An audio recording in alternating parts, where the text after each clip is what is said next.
Good morning. So, first of all, I'd like to say thank you to that one new subscriber. It meant the world to me yesterday. Just seeing that. I didn't expect to get a new subscriber so fast, honestly. I was just expecting to get at least one more view. So, thank you to whoever you are. And with that said, the topic of this video is my personal experience with how mental health and stress and sleep deprivation has affected my body. And it's more so I want to share this with you guys because I feel like a lot of people, especially with sleep deprivation, in society, the way they praise it, like you wouldn't be like, oh my God, I got 8 hours of actual sleep. Like they'll just think you're lazy. Like, oh, you're being healthy with your sleep. Like, I don't know why there's such a big stigma with that. It's like, oh, if someone slept 9 hours, it's like, oh my God, or it's like being unproductive. Like, oh, that's so nice. That's such a privilege. Why is it a privilege to sleep normal hours? Why do we make it a privilege to sleep normal? I can't even speak. Normal hours. Like, it's so strange to me because I've been listening again. Like, at work, I have always like a little headphone in and earphone in, sorry. And I'm always listening to different podcasts and whatnot, especially on the digestive system and sleep.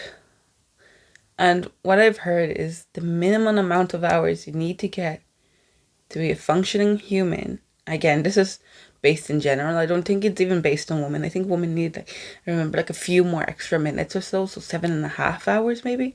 But men in general, I think it's like 7 hours of sleep minimum.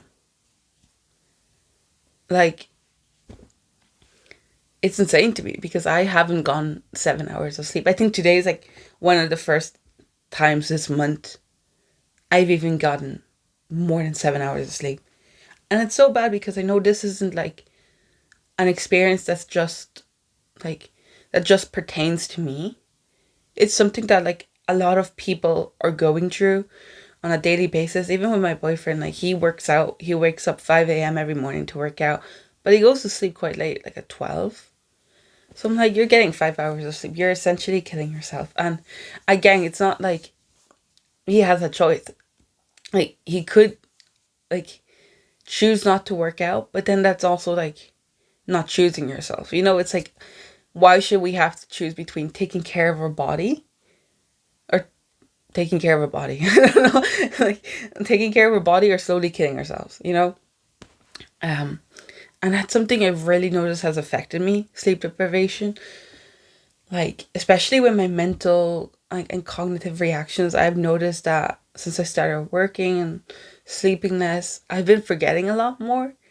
And a lot of people have told me this too. It's not like, oh, it's like once in a while. Oh, like I'll proper forget entire experiences, or I'll be mid sentence, and then I'll like completely forget everything.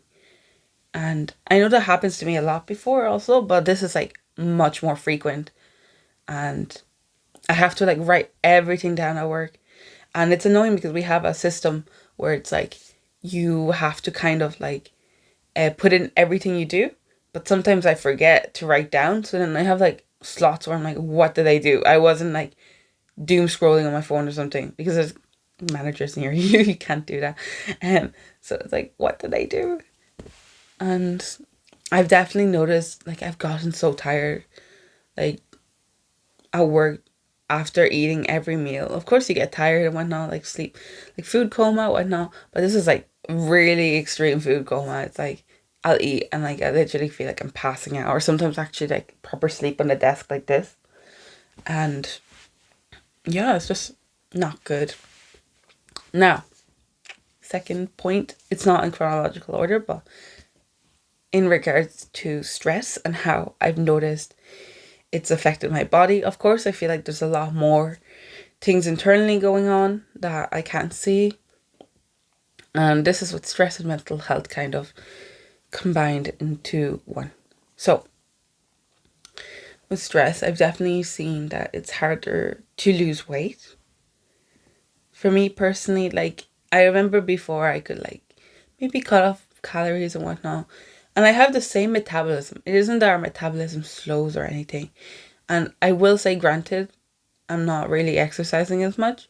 But before, I used to like try to cut off a specific amount of like let's say just carbs or something. I wasn't like aiming for a calorie deficit or anything.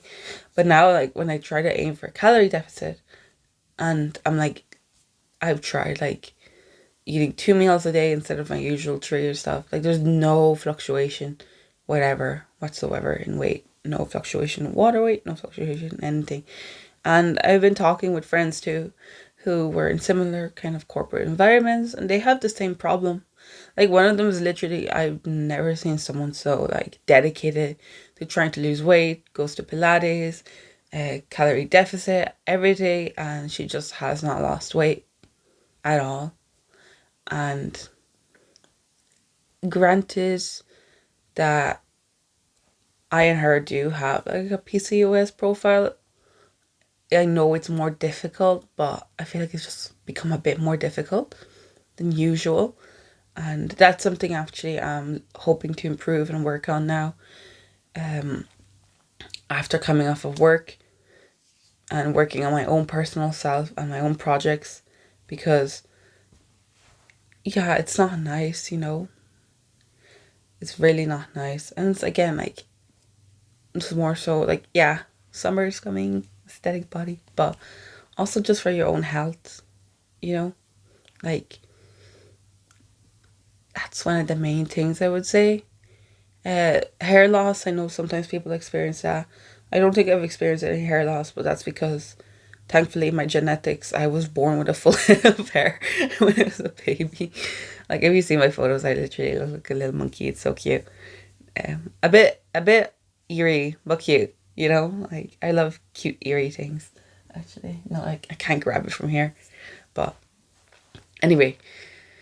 And then in regards to my digestive system, it's so funny. As soon as this is TMI, but in regards, I feel like it's very important to say it. In regards to bowel movement, I feel like I just got very severely constipated. Not severely, but like 2 to 3 days, nothing. While before it was like every day. And since I've given in my resignation, it's almost gone back to like every day. Like my body has let go of this stress and tension it was holding, almost like it's okay, we have another plan. You're not gonna be in this environment that you're not content with. And yeah. And then mental health wise, of course, like I felt like a bit number. I felt a bit number with work. Like I couldn't fully express myself. And I'm trying to relearn to express myself. Because I feel like, when you go through work, you kind of don't experience any emotions. It's just a monotone task. Of course, this is not for all work. I'm like mainly referring to office jobs. And especially for graduates, we get like the burden of everything that everyone else doesn't want to do. So it's like very, very boring tasks. And yeah, like such a monotone work environment. Not monotone. Does it monotone? Mundane. Monotone is like in black and white, right? Oh, don't quote me on that. Again, like I need to pick up a dictionary soon enough or something, a thesaurus, I don't know. Anyway, yeah, like you're constantly just doing your task. You turn off your brain.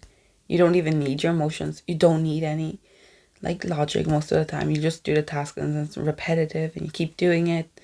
So it's like as time goes on and you keep repeating that over and over and over again, it's almost like you don't need your emotions anymore. You don't need your creativity anymore. And it really doesn't help because you're basically turning off your empathy and everything.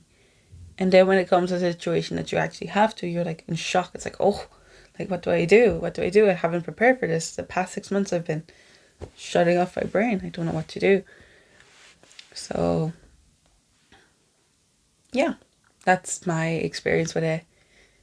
let me know also if you guys have any similar experiences, because I heard so many people, it's like, I used to have asthma, and then when I left, gone. Or I used to have like chronic, like problems with like what was it, like migraines, or acid reflux, similar to me, and everything just gone when they got out of like that stressful environment. And again, I just want to preface and say that I'm not against 9 to 5. I'm just, personally for me, it does not resonate. There are other things I want to do, other projects, and I would like to express my creativity a bit more. Of course, there are 9 to 5 jobs where you can express your creativity. I know definitely within like marketing, I would say somewhat a bit more, but again, I want something that's mine, and it's perfectly okay to choose a job where it's secure, you know, your income, and hopefully you're there long enough that you become indispensable. Because at the beginning, especially right now, I was like watching a video on AI agents and everything, and like I swear, like everything, like from financial analysts to like salespeople, well, not salespeople, like, you know, like the agents when you call on the phone and whatnot, um to, what was it, it was like accountants, to a bunch of different jobs that were just gonna get like wiped out. So it's like, just make sure when you get in your job that you become someone indispensable, but also like make sure you get promoted fast enough that you can do that. Because I've seen so much in the corporate world, even like in my job. I'm not gonna call names or anything, but there's one woman, and she is, I swear to God, she like is such a hard worker. She holds everything up. I swear, if it was not for her, I'd be, I don't know. But she's such a good worker, but she hasn't been promoted at all. And I feel like, you know, sometimes it's like when you're too good, they want you to stay there in that position because you're too good in that position. So just be aware of that. You don't want to be too good at your job, but not too bad at your job either. And that's also another reason, like, why I want to leave, is like, why shouldn't I be too good? Like, why can I not be too good? Why can't I fully express myself? Sorry, I'm like a bit of a sore throat. But yeah, I'll leave that for another day, another topic to talk about. I love these little video entries. Quite fun. Can I look back at them and be like, oh my God, what was I talking about? Or like, oh my God, I agree. I resonate with it more. But yeah, thank you guys for watching, and I'll see you probably later on. I might batch record a few today, honestly, to upload, because my friend's coming over because finally my products came in, and we're going to be filming some ads for them, which I'm really quite excited for, because I have a few ideas to express myself more creatively with them. And yeah, wish me luck. And of course, I'll keep you guys updated on the journey and show some more transparency with the products and whatnot, and the whole journey that I'm going to be starting on. But I'm just trying to get everything set up before I fully start sharing everything here. But yeah, see you. Bye bye.